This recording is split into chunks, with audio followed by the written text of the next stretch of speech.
Oh, no, there is.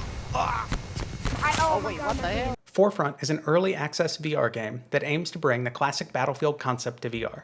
Its arcadey game design, low poly graphics, and limited loadouts make it seem deceptively simple, but the 16-player teams, large maps, and plethora of vehicles create a surprisingly complex array of play and counterplay strategies for players to engage with. My goal with this video is to use the map Paradise as a case study to help you build a framework for how to think strategically in this game, because I hope that a deeper understanding of how the various gameplay mechanics interact will make playing the game a lot more fun for you. Before we can build a strategy, there are a few important game mechanics that we need to understand, namely player spawns, vehicle spawn mechanics and their key matchups, and finally our win conditions. Players can spawn at their team's HQ, at any objective that their team currently controls, in a Black Hawk being flown by anyone on their team, or on any of the other players in their own squad. Vehicle spawns, by contrast, are fixed. There are several powerful vehicles on the map, each of which will spawn in exactly one location, and they will not respawn until they have been destroyed and their respawn timer has elapsed.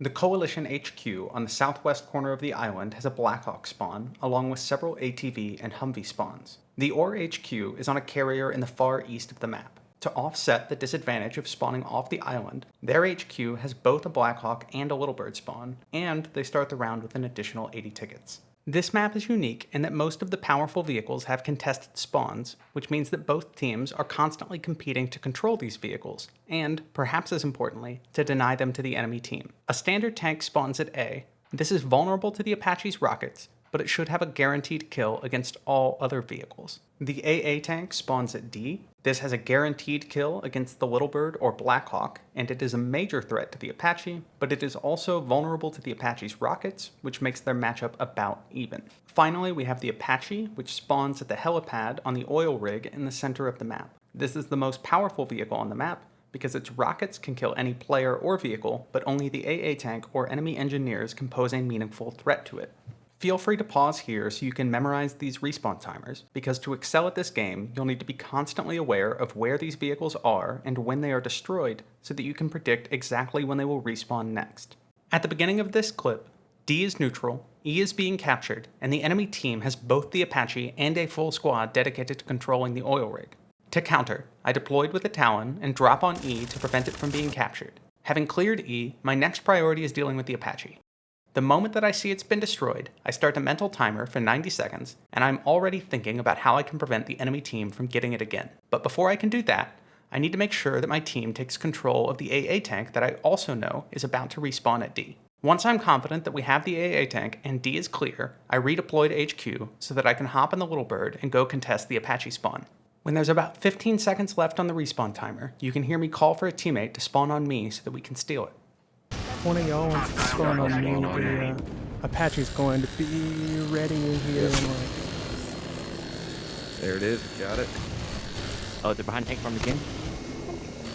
Thanks for the cover, Nicholas. I'm out of here. As mentioned, controlling the contested vehicles is going to define much of our overall strategy, and this begins from the moment we spawn in at the beginning of the round. Both teams want to get their helicopters in the air as fast as possible, and each has their own optimal route. For the Blackhawks, this route is fairly straightforward. Plan A is to take the shortest route possible to the oil rig because they are roughly equidistant from it, and control of the Apache generally goes to whoever is able to get there first.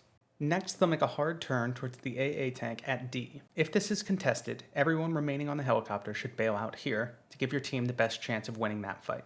That assumed optimal play by both pilots, but what happens if our helicopter is slow to get off the ground?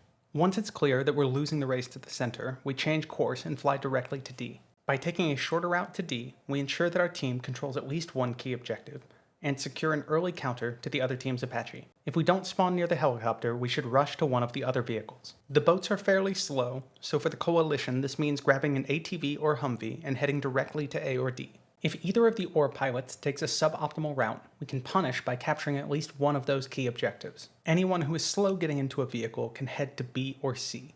OR's only viable option is to head straight for A and E, which will give them a spawn point on the island and access to the better land vehicles. The Littlebird pilot has two primary goals out of spawn. First, to secure the tank at A, then to interdict enemy ATVs headed to A or D. We'll assess the highest priority intercept based on the routes they took out of spawn, paying special attention to the natural choke points along the optimal ATV routes. Here's how to fly the optimal Blackhawk route for OR. I'm pitching nose down right after takeoff, so I can both pick up speed quickly and give my team the lowest possible drop. I make it to the center first, and because the other team was slow out of spawn but still tried to compete for the Apache, my team is also able to take the AA tank at D uncontested. The route for Coalition looks very similar. I do a small bunny hop to trigger the takeoff delay while I'm waiting for my teammates to get in. Then I head straight for the oil rig. After dropping them off, I turn to D, but as I get closer, I'm going to see that some of my teammates also took the ideal route out of spawn, which means they were able to beat me there. Then the squad I dropped at the oil rig comes on the radio to let me know they got the Apache, which means I'm free to turn my attention to A. We have Apache. At this point, I can see the enemy has already started capping A, which tells me they have the tank as well, so taking out that tank becomes my next top priority. In this case, I'm actually able to steal it, which is going to give my team control of all 3 vehicles. Oh, I took the tank. Let's go. Take the tank. Nice. Here's an example of that primary route out of spawn for the little bird. You can see my passenger pointing to the oil rig because he wants me to take him to the Apache, but doing that would actually be a big mistake here. The other helicopter is already winning that race, so our top priority needs to be capturing the tank at A and the objective along with it. Once I drop them off, I immediately shift to interdicting the enemy vehicles that I can see headed to the AA tank at D. If they can capture it, they'll have a powerful spawn and a hard counter to my little bird, so I need to kill them while they're still vulnerable on the road. This round, where I take the ATV from Coalition spawn to A, should help illustrate what I meant by big mistake. As I drive, I'm tracking the enemy helicopters, and I see that instead of flying over A, their little bird pilot has decided to race his own team to get to the Apache.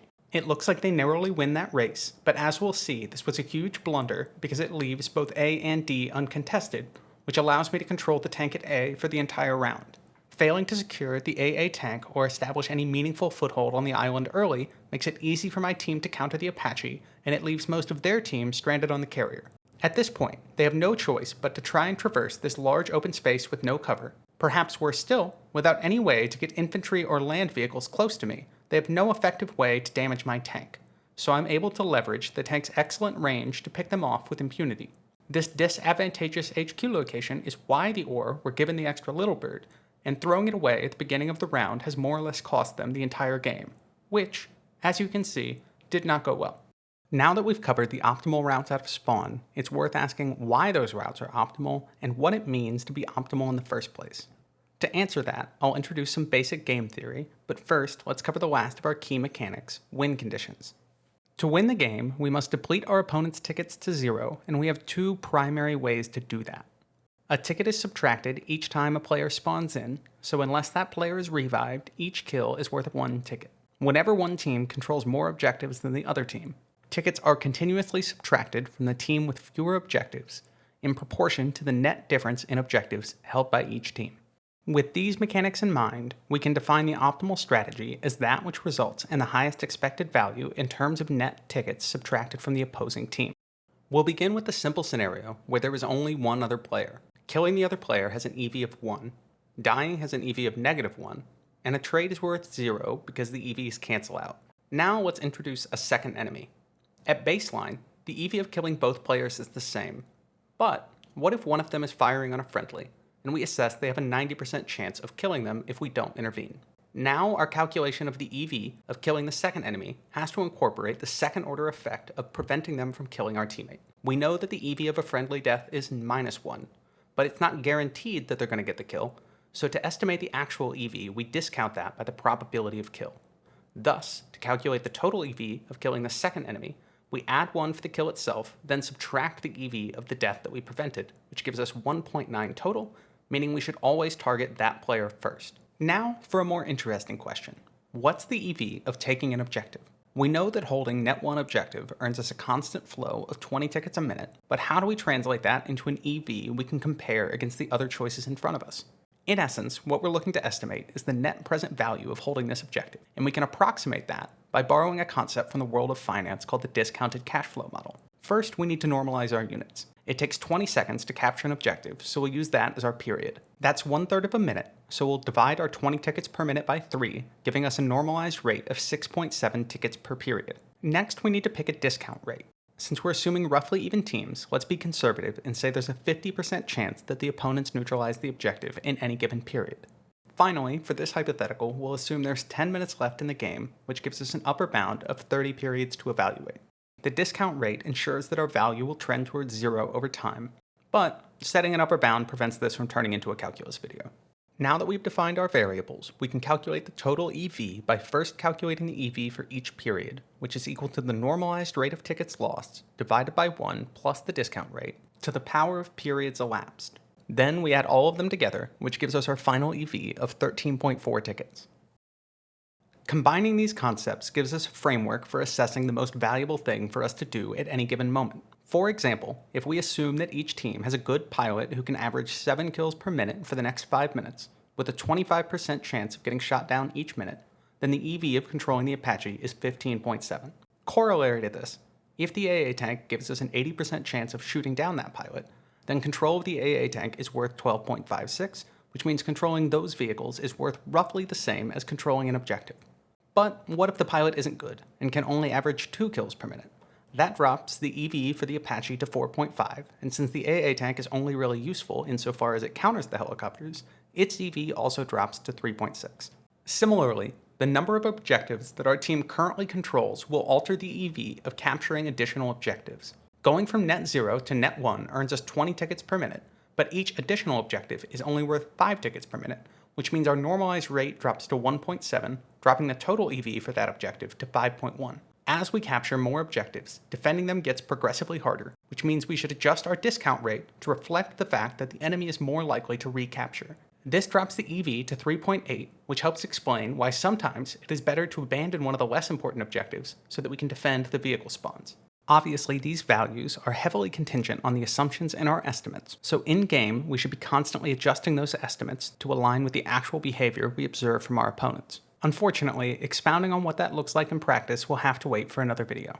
Time permitting, I'd also love to cover equilibrium states and how they interact with the spawn mechanics, but animating that is going to take some time, so I'm going to have to end this here for now. Hopefully you've walked away with an appreciation for the strategic depth that this game mode has to offer, and the confidence that your decision making can alter the outcome of a match.